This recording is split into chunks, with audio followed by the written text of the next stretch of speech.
Assalaamu calaykum daawadayaal ku soo dhowaada Saatu Academy. Magacaygu waa Cabdicasiis Cali Nuur. Maanta waxaan idiin wadaa barnaamij cusub oo aan u bixiyey ila baro 5 ama Learn with me 5. Barnaamijkan wuxuu ku saabsan yahay 5 waxyaabood oo adduunka ka jira oo aan baran doono jimco walba. Isbuuciiba hal mar ayaan soo geli doonaa channelkan. Haddaba daawadayaal waxaan ka codsanayaa inaad saaxiibadiin la wadaagtiin barnaamijkan channelkana subscribe garaysaan. Ku soo dhowaada barnaamijkan maanta.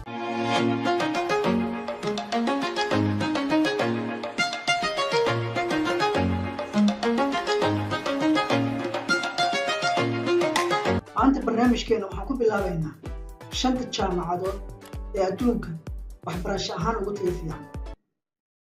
Jaamacadda koowaad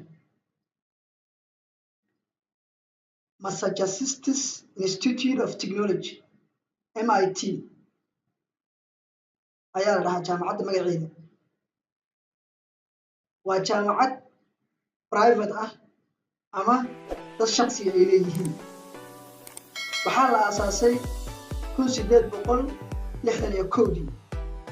Waxay ku taallaa Massachusetts, USA.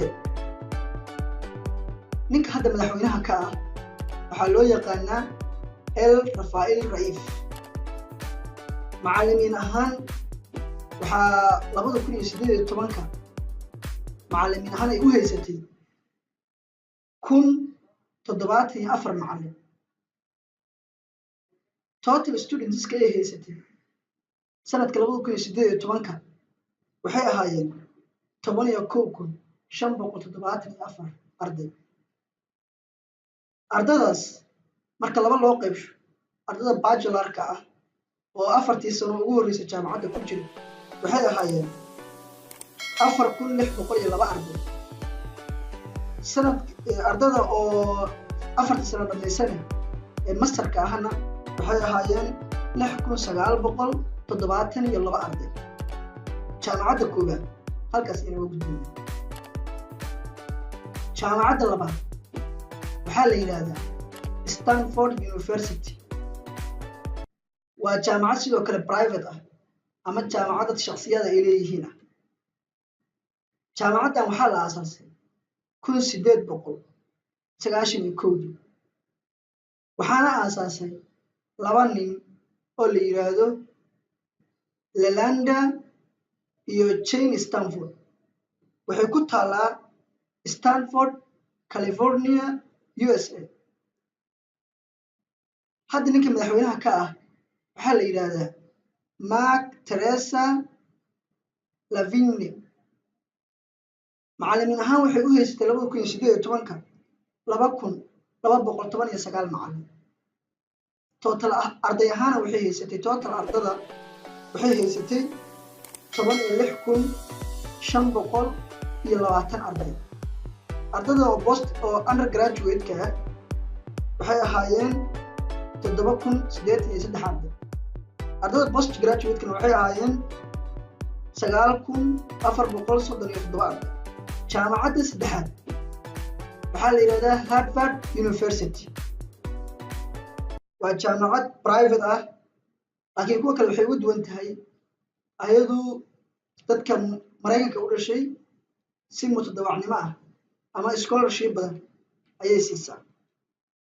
Waxaa la aasaasay 1636. Waa jaamacaddii ugu horeysay ee Mareykanka laga aasaasay. Waxay ku taallaa Massachusetts, USA. Ninka madaxweynaha ka ah waxaa la yiraahdaa hadda Lawrence S. Barko. Macallimiin ahaan waxay u haysatay 2018 4,671 macallin. Arday ahaan waxay u haysatay dhammaantood 22,000 oo arday. Ardada oo weli aan bachelorka 4 sano ka qalin jebin waxay ahaayeen 6,700 oo arday. Ardada ka qalin jebisay 4 sano ee u gudubtay masterkana waxay ahaayeen 15,250 arday. jaamacadda afraad waxaa la yidhahdaa California Institute of Technology. jaamacadda sidoo kale waa private, waxaa la aasaasay 1891dii, waxay ku taallaa Pasadena, California, USA, Maraykanka. ninka hadda madaxweynaha ka ah waxaa loo yaqaanaa Thomas Rodesboom. academic staff ama macallimiinta ay haysatana waxay ahaayeen 300 oo macallin 2018. ardayda total ahaan ay haysatana waxay ahaayeen 2,238 arday. ardayda aan weli qalin jabin 4 sano aan ka qalin jabinna waxay ahaayeen 961 arday. ardayda qalin jabisana waxay ahaayeen 277 arday. jaamacadda shanaad oo ugu dambaysa waxaa la yidhahdaa University of Oxford. jaamacaddan nooceedu waa private oo dadka shakhsiyaadaha iska leh. waxaa la aasaasay 1996. waxay ku taallaa magaalada Oxford, England ee UK. ninka hadda madaxweynaha ka ah waxaa la yidhahdaa Klaus Richardson. macallin ahaan waxay u haysatay 2018 1791 macallin. arday ahaan total waxay haysatay 2018 23,195 arday. ardayda oo weli 4 sano aan ka qalin jabin ama undergraduate-ka ah, bachelor-ka ah, waxay ahaayeen 11,728 arday. postgraduate-kuna waxay ahaayeen 10,941 arday. waxaa laga yaabaa inay istiraadid jaamacadda ugu dambaysa ayaa ugu arday badneed, laakiin maxay kaalinta koowaad ku gashay? kaalinta koowaad waxay ku gashay habka ay dadka wax u barto iyo qalabka ay dadka wax ku barto iyo environment-ga ay haysato. sidaas ayaa lagu kala qiimeeyaa jaamacadaha facilities-ka ay baxshaan.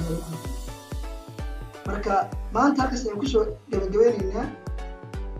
waxaan rajaynayaa inaan wax aadan ogeyn ka ogaatay ama wax uun ka faa'iiday.